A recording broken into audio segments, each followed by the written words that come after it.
I didn't even know if I wanted to speak on this. And this, I think, like I said, my son's there. I'm thinking about men, and I'm not excluding women, but I feel like men are so desperately like hungry for relationship and don't know how to receive it. Men don't know how to receive friends. They don't know how to receive a father, and they don't know how to be one. Or either. Yep. My prayer is that men hear this and they're convicted to not to just be a friend, but to receive one. Yeah. And then also to be humble enough to admit, I need someone to speak into my life. I am literally lost. And much of the direction that God has for you, he's going to send it through someone older than you. And then lastly, I need to start fathering before I feel ready. Because fathering is not about being ready, it's about being present. Facts. I can give you more through the gift of presence than I ever can through information. Because what presence does, it affirms your heart and identity as a human being. So I didn't even know if I wanted to speak on this because I miss my dad. He died February 24th. So as you started talking about this, I'm like, I don't know if I want to talk. I might just defer. But after Daddy died, I something changed in me, and anything Preston says, I would say it, but I would use 5 more paragraphs. And he's just better at just succinctly putting a bow on it. That's why I just push my mic back and I'd be like, I yield the floor to my twin because that's what. So we have the same.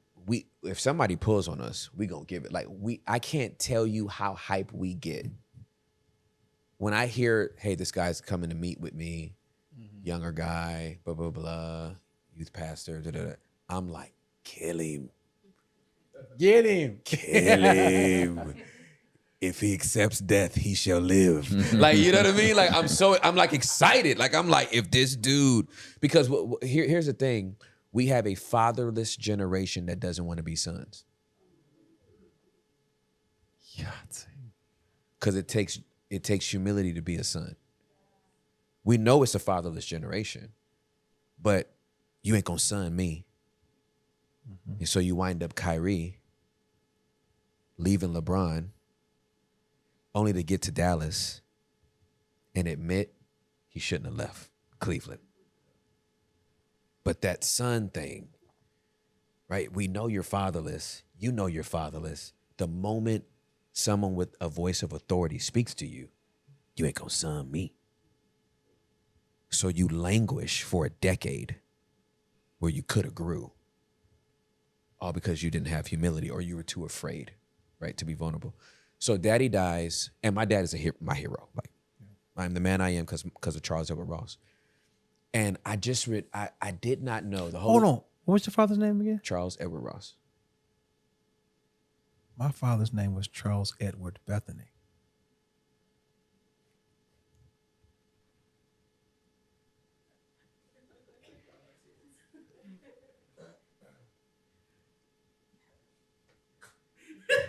I'm just sorry. I'm just like, what? That was his name. Make sure I see a picture of your dad before we leave. Okay. I will show you. I just want to make sure. I just want to make sure, he didn't die in your family, but then, start another family. I just want to be sure. So let's just, bro. Oh, I mean, he didn't get more creative with his name. No, I just want to match it. Charles Edward Ross. You know what I mean? It's like he let St. Louis and California are worlds apart. Like you cannot bump into somebody. You can get away with it. You know what I mean? So I just want to make sure. All right, so yeah. I just want to do that. Yes. So, but I remember. So I love when people tug, but honestly, I'm just like, I'm Nathan and Noah's dad, and I'm good with that. I have like one like bona fide spiritual daughter, well, two, and then like one like bona fide spiritual son. But I don't go around just hey son, hey daughter, like you know what I mean. And I'm like, I don't want Nathan and like I'm Nathan and Noah's daddy. Like you know what I mean. They ain't competing with nobody from the outside and none of that stuff, right? But then Daddy died. And so here was my thought when my dad was living, even though people tugged and I love mentoring and the whole nine. And we just love making disciples. That's really what it boils down to, right? But the whole time, here was my thinking wavelength while Daddy was alive was, man, I wish you had my daddy. I wish I could share my daddy with you because you ain't got no daddy. And my dad was like the dad of the neighborhood because there was only two other African-American boys in my neighborhood that had fathers. Yeah. And one was an African dude. So he don't count, right? He came with his whole family from Africa, right? So there was only one other African-American. Marshall had his daddy, right? And then I had my daddy. He had Ray, Charles. We're the only ones for 7 square miles, right? So everybody was over my house. We never spent the night over nobody's house. My daddy and mama had worked out a system to like vet everybody by having them over to the house. And so I was just used to sharing my dad. Like, man, my dad, it's our dad. Like, it's just, Mr. Ross was everybody's dad. So he dies, and then I'm seeing these guys. You can hear young men talk. I can hear young men talk, and I can hear the absence of a dad in their voice. I could hear it in their voice. And the whole time my dad was alive, I hear it and I'd be like, oh, you need a dad. Wish you could be my dad. Now that he's dead, I'm like, I can't let you keep talking like that. Mm-hmm. Like, I can't let you go out like that. Mm-hmm. Hey, bro, come to the crib. Yep. Just, I pod on Mondays. Just come over. Mm-hmm. You ain't even got to do nothing. There was this guy that was reaching out to me, and he was like, hey, I really love what you're doing. You don't have to write me back, though. Like, don't write me back. I just, And he wrote me like 5 DMs, and they were always, you don't have to write me back. And I'm a literalist, so I didn't. Then he wrote one time and was like, hey, I would like your feedback on something. I said, man, I'm so grateful that I finally got a DM from you that didn't say, don't write me back. I know why you wrote it. You're afraid that if you see me up close, I'm going to disappoint you. I'm not. Whenever you get over this fear, here's my address. Because I can't let him go out like that. Yeah. I can't let him live the rest of his life trying to be a father with no blueprint. So the best way I can help homeboy is just to let him into my world. Yeah. And because that's what the discipleship takes: time, proximity, and money. Like, that's the only.